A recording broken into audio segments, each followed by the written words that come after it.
Good day, everyone.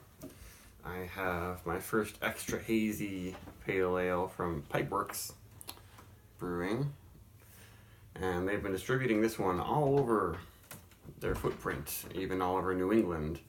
I don't think they've sent out a lot of cans of their New England style IPAs and such yet, but this one's called Supremium Hipster Beast Mode.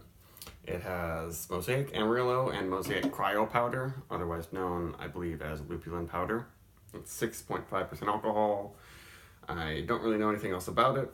It's from December 6th, so it's a little over 3 weeks old. And I'm excited to try it, because I do like their standard IPAs that have a teeny bit of haze to them, but they're definitely not New England style. But their extra hazy stuff like this is pretty well received. So let's give it a shot. Hopefully the Mosaic isn't overwhelming and too kind of sweet and peachy. That's the problem that I have with Mosaic these days. And that is definitely way hazier than anything I've had from Pipeworks. Looks pretty good. Head's a little bit spritzy. I can tell it's going to die down. But it looks like it should feel pretty nice. Ooh. Yeah, big on the Mosaic.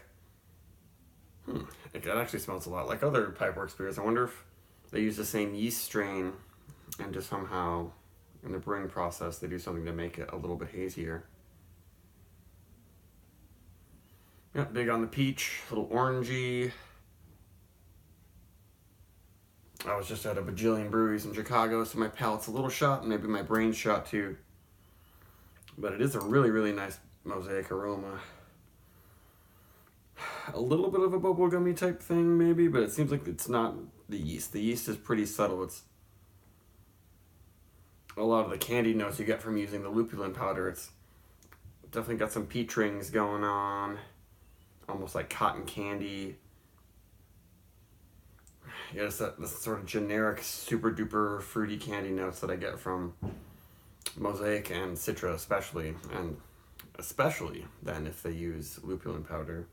But you can see the head's dying down pretty fast. It looks like it's pretty high carb too.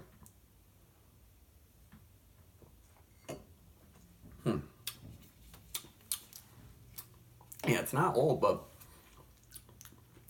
there's something in that flavor that seems like it's a little bit. It's not as fruity and sweet as I thought it was going to be, which is good. It has a little bit of a savory note to it, a little bit of a leafy thing going on.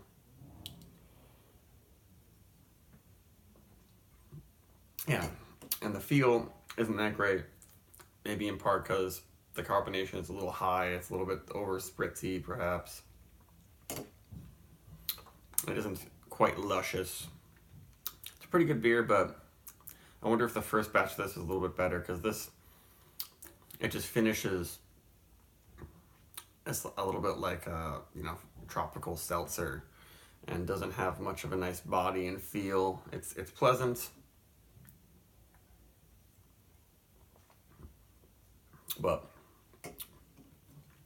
from the looks of it, it seemed like it was going to have a little bit more weight and a little bit more tongue coating, juicy, luscious body, but it doesn't really have it. It could be mostly just higher carb, but I think that maybe it could be a little bit sweeter, and there just could be some tweaks to this to make it a little better.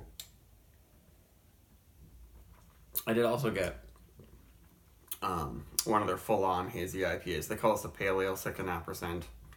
Like, to kind of make sense that it's a pale ale. It's not very bitter, not ridiculously hoppy, pretty darn hoppy.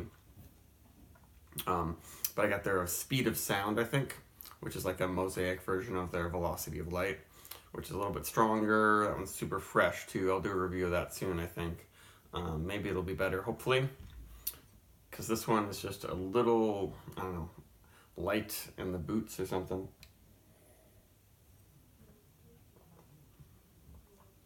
Really easy to drink. I guess people might say it's crushable. Super low in bitterness, but it finishes with this kind of woodsy, hop seltzery type thing that is not my favorite. It tastes, I don't want to say mass produced, because I've had plenty of beers like this from tiny brewers. They're just something that's not perfect. They haven't figured out their water, how they need to treat their water with their salts and such to get the right feel, how they need to carbonate it in the right way. I feel like it's just a little bit overcarb. I'm burping. Pretty good though. But honestly, I think I like their Infinite Galaxy, which was another IPA they came out with a couple times recently that has really nice chewy body, but it's not one of the super hazy IPAs. Lots of nice Galaxy hops in it. And I think I like that more. That happens sometimes where brewers try to do something hazy and hip, but then actually their standard IPAs I prefer a little bit more. Same with like Half Acre. I recently had a super duper hopped up beer at their tap room. I can't remember the name of that right now, but it was 8.5 pounds of hops per barrel, and the haziest thing I had from Half Acre, and it just didn't work out. It smelled pretty good, but it had like no head. It was boozy. This is not a total failure. This is pretty good. I feel like they might be able to tweak this and figure it out. And I'm still excited to try the other one, but I would give this maybe not even a 4. Close to a 4, I would say. But for a really widely distributed hazy pale that's not super hard to get, it's pretty much worth it, I would say. But maybe just grab a can. It's not going to be a mind-blowing, super juicy, perfect soft experience, but not bad. Bye.